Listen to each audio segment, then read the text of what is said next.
Okay, hello everyone.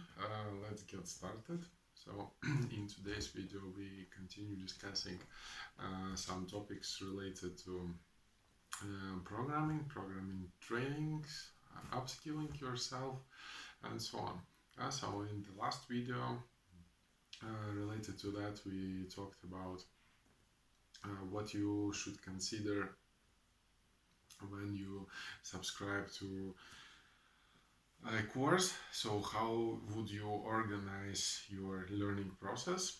So if you haven't watched that video, that's the right time to do that. So the link should appear on the top right corner right now.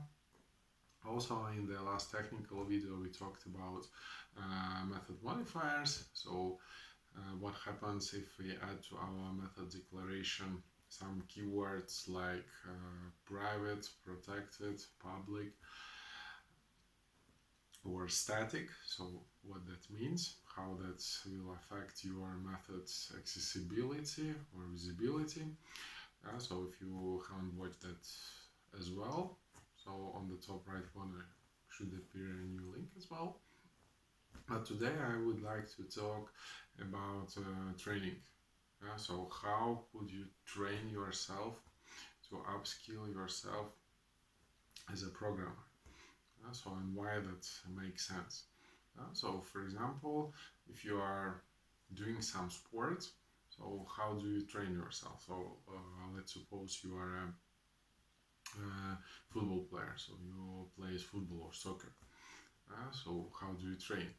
So you day by day constantly repeat the same actions or exercises which are taken from the soccer game. So the same applies to any sport. So then sportsmen train themselves. So they basically do some actions or exercises which help them themselves upskill. So the same actually applies to programmers as well. So let's just think what our programming daily consists of, or what our coding process consists of. So we are creating some classes, defining some methods, writing loops, switches, if conditions, and so on. Right? So that the actions which we repeat constantly from one program to another. So why can't we use that fact and train ourselves to do these actions faster, more precisely, and so on? So, for example, if you are creating a new class, so you define a new class, you define some class variables, let's say 10 variables. Now, according to OOP, so you need to encapsulate them, basically creating getter and setter methods. So let's say you have 10 class variables. So for each of that variable, of course, if you want to this particular variable to be accessible outside of the class, because according to the best practices, once again, all class variables should be private. So they should not be accessed by any means outside of the class, other than using getter and setter method. So okay, if you have 10 variables and you follow this encapsulation paradigm, for each of that variable you need to define a getter and setter method. So if you have 10 variables, you need to define 20 methods, 10 getters and 10 setters.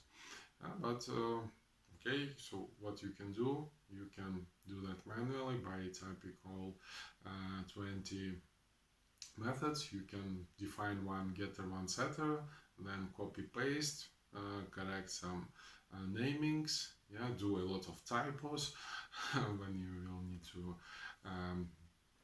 correct them, and so on. But what you can do instead, so each development environment like Eclipse, IntelliJ, and so on allows to do that automatically.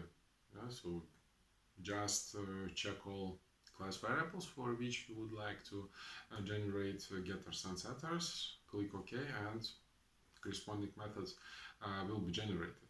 Yeah? So you will do that fast, precisely.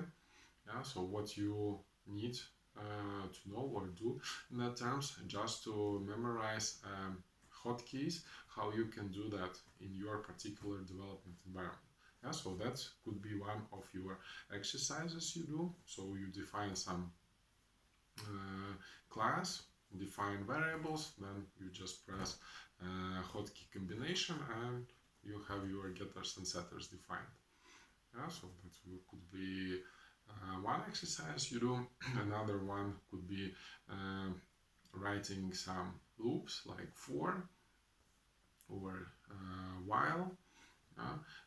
But there it's a bit tricky. For example, if we go with a while loop, yeah, so here what you need to remember, that all that options you set in for loop, like starting condition or initializing your variable condition and what you do with that variable, that could change depending on your needs. So if you, as part of your training, you define some for loops, from time to time you should change that parameters. That is what we do with that control variable, what is the condition, so that for loop works and so on. Yeah? So if you don't do that, you just memorize that for variable a is 0, a should be greater than 10, and a plus plus. Yeah? And then you will write for loop in a real life project, you will do the same. Yeah? So if you go with for, just change from time to time something there. Yeah.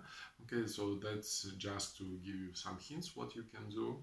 Of course, there are more than these two exercises, and in the nearest future, most probably on Saturday, I will shoot a video showing which type of exercises you can do to master your skills and speed of writing code. So another good exercise for you as a programmer could be finding some task on the internet, so to write some program and just trying to accomplish that. Yeah, but there could be one problem we already discussed in the previous video, that in most cases you will have only one sample solution. So if you complete that exercise, you can find that your solution differs from that sample solution. Yeah, but actually both solutions work, and you actually can't compare or don't know whether your code is good or is not good enough. Yeah, so if you will try to complete such exercises, try to find exercises which author provides some feedback on your code. So you send your code and some feedback will be provided. Yeah, so that's actually what I'm going to do. So from time to time I will post some programming problems on my YouTube channel and also on my site available at blog.dataguru.guide, where you are challenged to write a program which does that and that.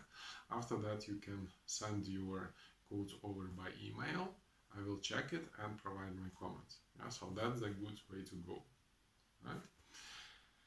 Okay, but for today that would be all. Thanks to all for watching. So if you haven't subscribed to this YouTube channel yet, it's the right time to do. Yeah, also if you have your own opinion related to that topic, just post a comment. Other than that, thanks to all for watching and see you next time. Bye bye.